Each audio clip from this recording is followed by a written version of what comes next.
The way that I like to work on exhibitions is to ask questions that I don't have answers for, and to see where artists are asking the same questions and how can we collectively create a space that has many answers and is really about a production of knowledge versus just an exhibition experience. There is an inherent rigor in the practice of every artist that's in this show.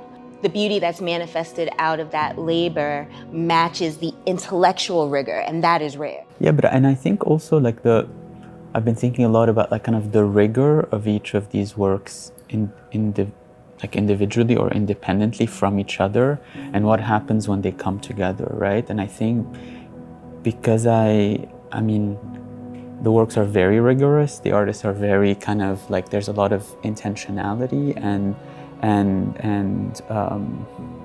precision in every single gesture. It seems that when they come together, they're able to kind of be in conversation with each other, or like kind of, you know, fight with each other,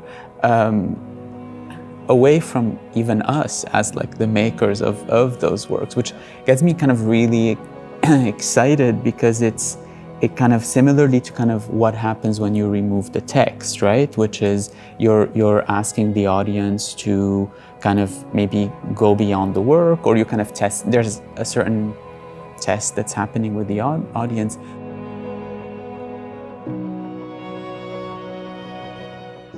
But there's something about the experience of the work that, walking through it or just seeing it, it makes me feel like there is space for my body, or it has a certain consideration towards my body, beyond just a thing that is there to be looked at by me. That vibe, to me, it's the same thing as like that vibe that you're talking about. Everything feels very, very weighted and really, nothing feels light. Even the light things feel quite heavy.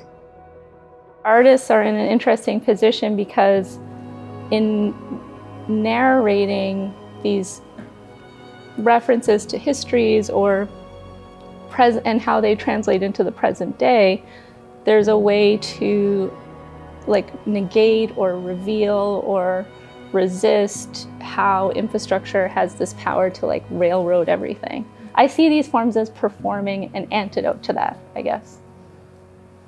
And my question is, am I right? My case and my like kind of obsession and interest in this pipeline, for example, came from the fact that it was a physical manifestation of a series of concepts that I grew up hearing about, that were brought to me in a very abstract way, right? Like oil economy, or like the relationship between Saudi Arabia and the US, the transformation of the Middle East. I realized while doing research on this pipeline that the pipeline was literally a very kind of clear, specific, functional tool that enacted a lot of these abstract thoughts. And in maybe reclaiming, addressing, confronting that object, I was kind of maybe looking for some form of clarity, especially because in that case, it was a piece of infrastructure that had collapsed. It offered a type of foreshadowing, right? Like what happens to these forms when they themselves are evacuated from the function that they were supposed to enact. And I was like, maybe with confronting, because the pipeline in obsolescence, weirdly enough, shares more now with a minimal sculpture than it does with a functional tool. And so in that, I was like, it's like, oh, so there's maybe, because there's something, I think, in infrastructure, they're so functional, they're so bare bones, that they ultimately can very easily flip into being artworks. You know, and the moment they flip is when they stop working. And that there's something within the infrastructural that lends itself to kind of not only artistic exploration, but I think there's a form of mimicry. I think infrastructure itself maybe is that meta model. I think that's really well said. And just to like jump off of that too, I think that there's this way in which in the studio you're sort of quieting that infrastructure.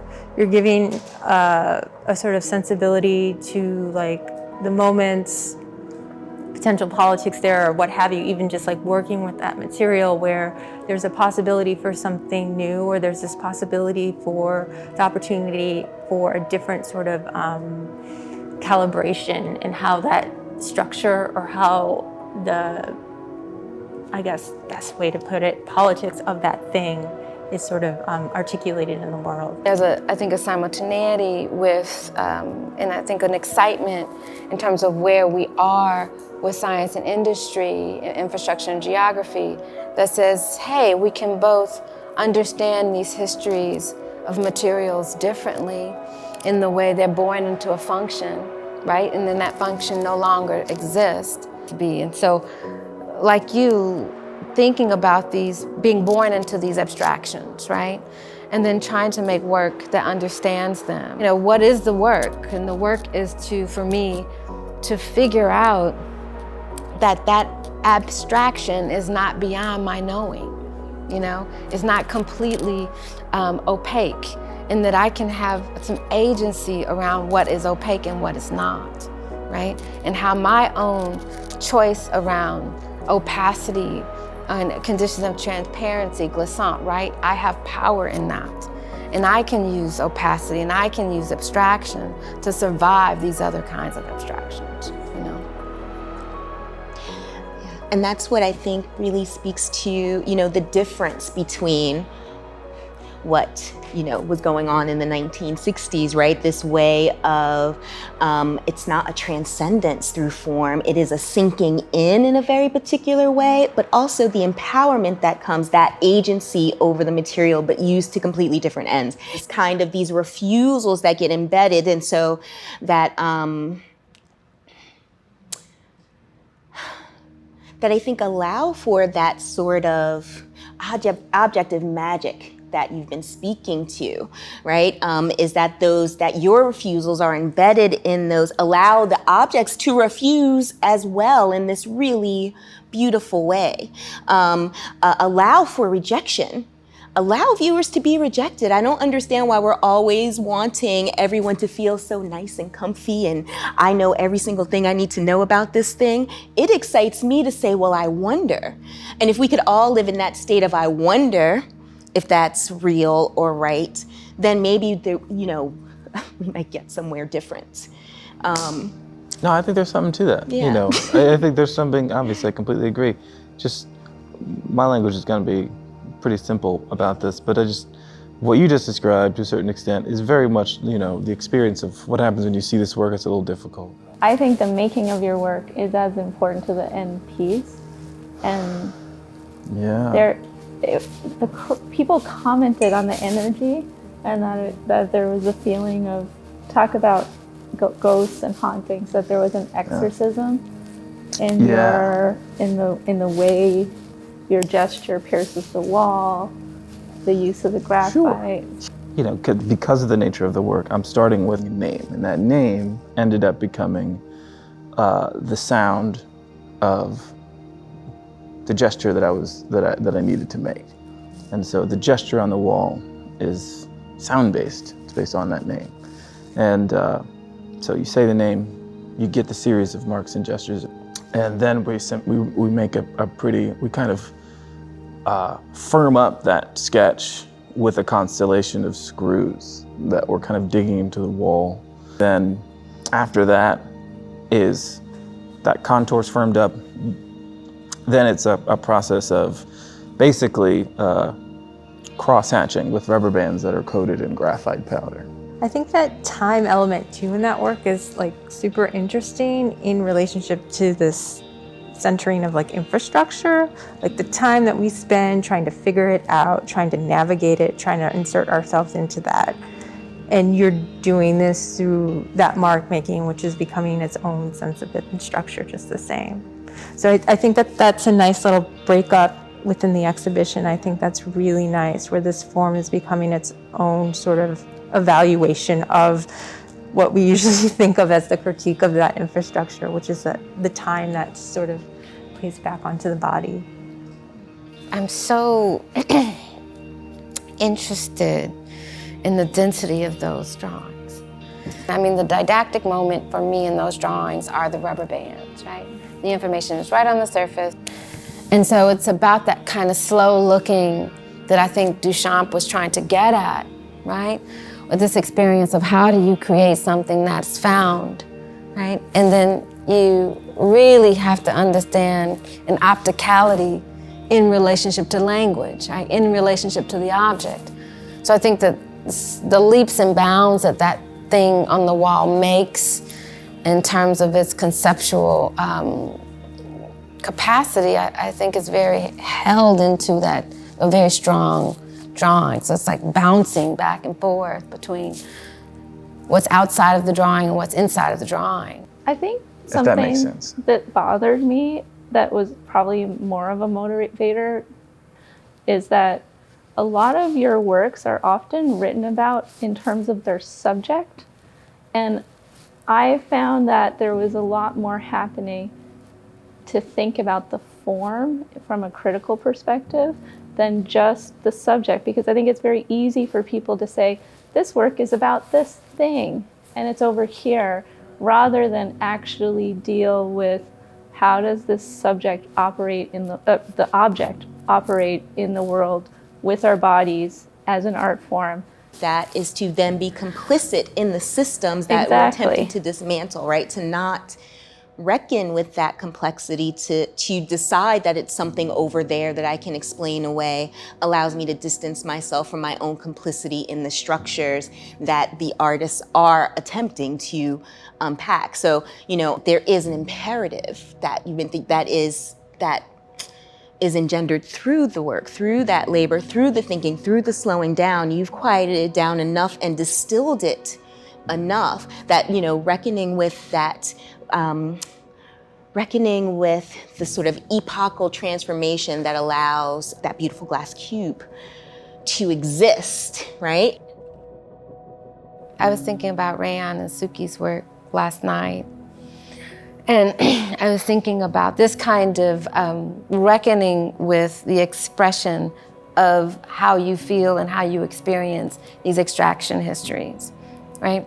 Reckoning with that material and reckoning with that information is and projecting those geometries in the space. And then with Suki, I feel like there's a sort of collapsing in of those geometries, collapsing in of those languages. This condition of the macro and the micro, all of these sort of fluctuations are happening. But what it is, it's tension-based. Like what really sort of, I think, when I look at Suki's work and I look at Rayyane's work and I think about geometric projections, whether it's the history of architecture or infrastructure, and I think about tension, and I'm from Chicago, so I know these kind of bus seats. Like what is it to grapple with form that is a discursive form?